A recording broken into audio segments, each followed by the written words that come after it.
Hey guys, this is Karu. You're watching Sequentially Yours, Initially Mine. Alright, so it's Thursday. Thursday is Initially Mine Day. It's because I bought all my comics on Wednesday. But the thing is that right now I am heading toward a super secret sort of filming project for you guys so that I can make the best show possible. We got a lot of exciting stuff coming up, but this is something that has been in the works for months. I am very, very excited about this. So I am holding the camera right now while we are driving. I am obviously not the one driving. While we are driving to the location. So I apologize for the shakiness, but I wanted to get you guys a video today, and so let me explain what's going on with this. I went to the comic store and there were not really a whole lot of number ones this week, not for new properties, which is largely what I was looking for. I was looking for new number ones. So there were a couple. I ended up buying 2 licensed comics. I always buy several, and then I pick the one that strikes me the most, that I think I have the most to talk about. The 2 that came out that were not licensed comics, one of them was Mark Millar, which, no, not going to happen. No, I'm not giving money to Mark Millar. It's just not going to happen. The other one was Todd McFarlane, which I'm not ideologically opposed to Todd McFarlane, but let's be honest here, it wasn't going to be a Todd McFarlane book. I have no faith that he can write something interesting enough for me to care about. So what I ended up doing was getting a couple of licensed comics, because those were coming out, and one of them was Mortal Kombat X. Mortal Kombat X, DC Comics published it. It was written by, just let me double check this, Sean Kittleston, art by Dexter Soy, and color by Veronica Gandini. I normally don't talk about the colorist, but Gandini does a phenomenal job with the colors on this. I've got to give her a lot of credit for it. Let me start by saying that the thing with Mortal Kombat X is that there is a game by the same title coming out in a couple of days, and this is the tie-in comic to that. Now, when it comes to licensed properties, when it comes to tie-ins like this, those of you who saw my Orphan Black review will know that I have very specific criteria for what constitutes a good tie-in.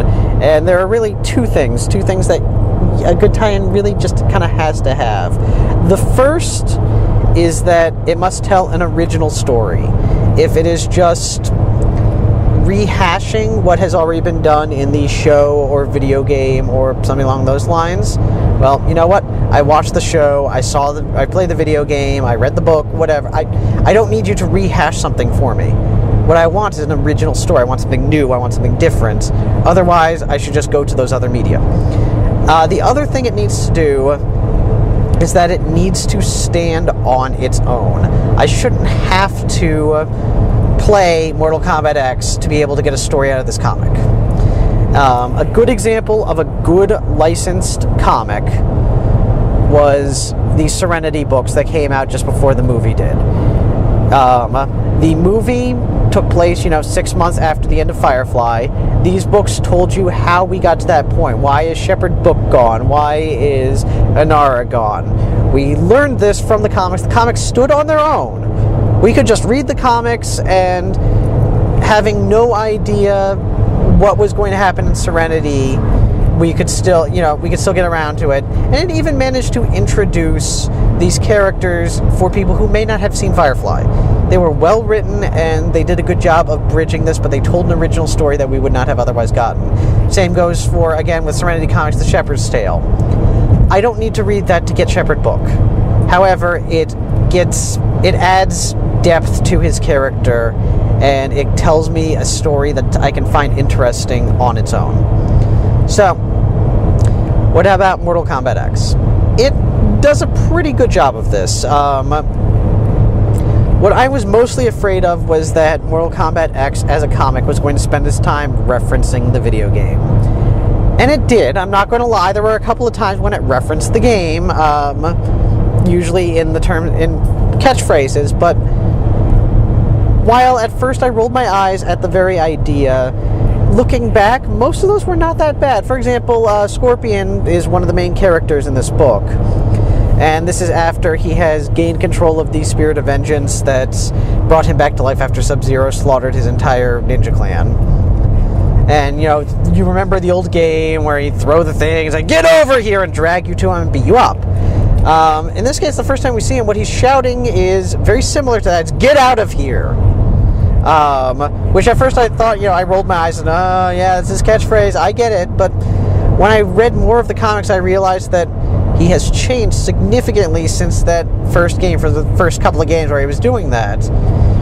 He went from actively looking for a fight and actively trying to draw people in to kill them, to wanting to be left alone.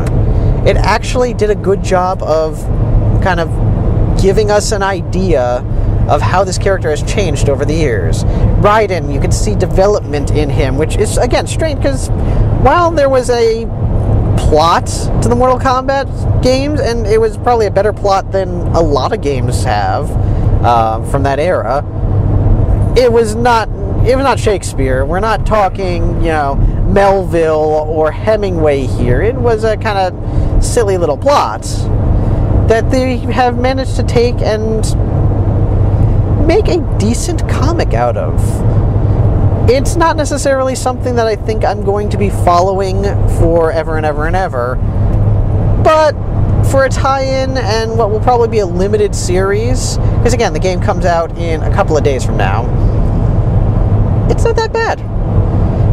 Again, the art is gorgeous, just absolutely gorgeous. I was really impressed with both the pencils, but especially the coloring. The plot was not bad. It seems to be bridging the last game and the game that is coming out now. And when I put it down, I found that I had enjoyed it. Again, there were a couple of dumb things in there, and that's going to happen, but not enough that I could say that it was a dumb comic. So, am I saying, you know, run out and grab it right now? No, I'm not saying run out and grab it right now. But if you're at the comic store, you got an extra $4 in your pockets, you want something with a solid story and some really good artwork, Mortal Kombat X is probably a good way to go.